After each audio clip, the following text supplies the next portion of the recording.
Imagine como seria viver no Brasil de 111 anos atrás. Hábitos, costumes e vestimentas, o dia a dia, enfim, tudo era diferente do que você possa imaginar. A vida cotidiana era bem tranquila e sossegada, porém existiam dificuldades. Por exemplo, a locomoção. Outra dificuldade era medicamentos. Não dispunham ainda de vários medicamentos que temos hoje em dia, e as doenças quase sempre eram implacáveis. Senhoras e senhores, sejam muito bem-vindos a mais um vídeo da série Revival. São vídeos que você talvez não tenha assistido. Meu nome é Renato e gostaria de convidar os gentis amigos a embarcar comigo nessa viagem até o ano de 1912.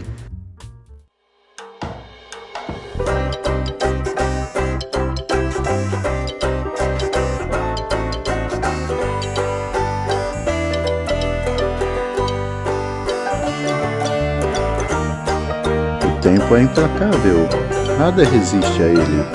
Um instante, num piscar de olhos, o presente se torna passado. Coisas, lugares, circunstâncias, modos de vida, culturas, enfim, tudo passa e só resta as lembranças. O homem inventou meios de preservar instantes do tempo, seja por fotos, por filmes ou por livros. É desta maneira que usamos eles para lembrar do passado, lembrar de tempos já esquecidos. Meu nome é Renato e convido os amigos a participar comigo dessa viagem até o ano de 1912.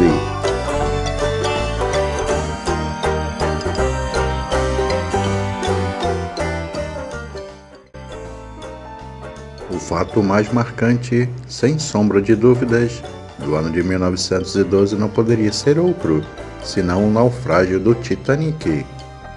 O navio foi encomendado pela companhia de navegação White Star Lines e o estaleiro Harland & Wolff no ano de 1907. O objetivo para a construção de uma embarcação daquela dimensão era desafiar qualquer navio que a empresa concorrente, a Cunard Line, pudesse ter. O Titanic levava 2.223 pessoas em sua viagem inaugural, mas tinha capacidade para cerca de 3.000. A tripulação era composta por aproximadamente 900 funcionários. As pessoas que viajavam restantes eram passageiras. No dia 10 de abril de 1912, o Titanic saía do porto de Southampton, na Inglaterra, e viajava com destino a Nova York, nos Estados Unidos. Sua rota de navegação cruzava o Atlântico Norte. Ainda em águas internacionais, mais próximo ao Canadá, na noite do dia 14 para o dia 15 de abril, o navio foi ao encontro de um iceberg. O choque rachou 90 metros do casco do navio, o que permitiu que a água começasse a entrar na embarcação. O Titanic demorou 2 horas e 40 minutos para afundar. Meia hora após o acidente foi feito o pedido de socorro para a embarcação mais próxima, que chegou mais de 3 horas depois, já com o navio submerso, mas conseguiu resgatar os sobreviventes. 1 hora após o acidente, o capitão Edward J. Smith ordenou que se iniciasse a evacuação de mulheres e crianças para os botes salva-vidas. Muito se questionou sobre a segurança do navio após o acidente. Além do iceberg, a velocidade do navio em águas perigosas, inspeções superficiais e a falta de botes salva-vidas para todos os embarcados podem ter colaborado para que a maioria das pessoas não tenham sobrevivido. Vamos agora a mais fatos marcantes do ano de 1912. Você sabia que no dia 14 de abril era fundado o Santos Futebol Clube? Sim, o time que nos daria Pelé surgia no ano de 1912. 1912 foi um ano muito conturbado para a China. No dia 1º de janeiro, Sun Yat-sen toma posse como primeiro presidente da antiga República da China. Nesse mesmo dia, a China se declara independente em relação ao Japão e à dinastia Qing. No dia 6 de janeiro, o Novo México torna-se o 47º estado norte-americano. A atual divisão política dos países, principalmente a do continente europeu, nem de longe lembra do mundo em 1912, antes do começo da Primeira Guerra Mundial. O conflito, cujo início já passou dos 100 anos, não só mudou a configuração de alguns territórios, como fez surgir novas repúblicas. Com a vitória da Tríplice Entente, Reino Unido, França e Rússia, a assinatura de Tratado de Paz e os impérios centrais alemão, austro-húngaro e otomano entraram em colapso e passaram por processos de fragmentação. Vamos agora a mais fatos marcantes do ano de 1912.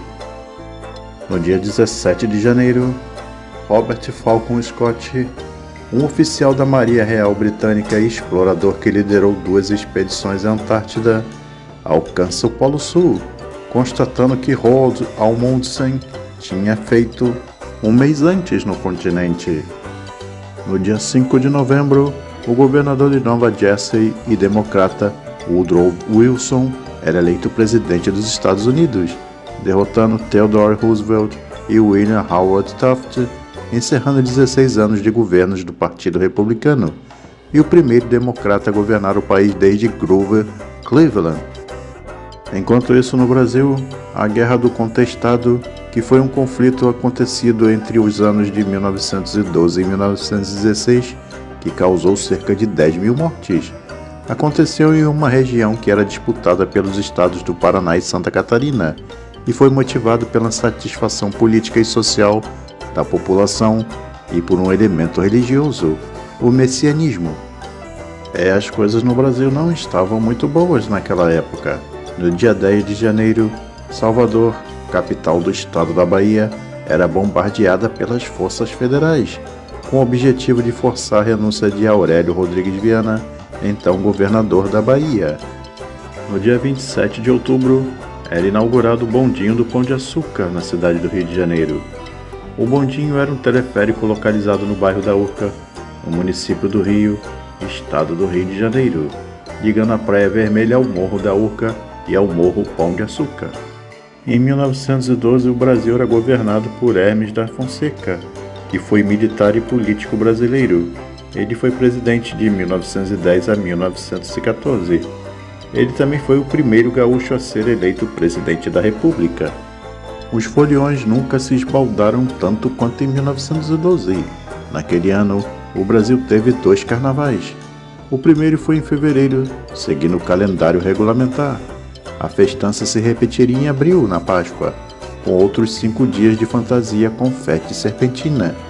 Paradoxalmente, o Carnaval em dobro teve origem na morte de um herói nacional, o Barão do Rio Branco, ministro das Relações Exteriores, havia quase uma década. Vítima de insuficiência renal, ele morreu aos 66 anos em 10 de fevereiro, num sábado, quando faltava exatamente uma semana para os festejos. Você sabia que, segundo o IBGE, a expectativa de vida dos brasileiros em volta de 1900 era de 33,7 anos? Pois é, e ela deu um salto significativo em pouco mais de 11 décadas, atingindo 75,4 anos em 2014. A população brasileira no início do século XX era composta, de um modo geral, por uma elite que detinha o poder político, uma classe média urbana e pelos sertanejos. Havia ainda os imigrantes europeus e japoneses que, no início do século, afluíram ao Brasil em grande número. O Brasil de 1890 a 1939 tinha uma economia voltada para o comércio externo. O café, os couros e as peles eram os principais produtos de exportação. Então é isso, pessoal. Gostaríamos de agradecer aos gentis amigos por terem assistido até aqui nosso vídeo.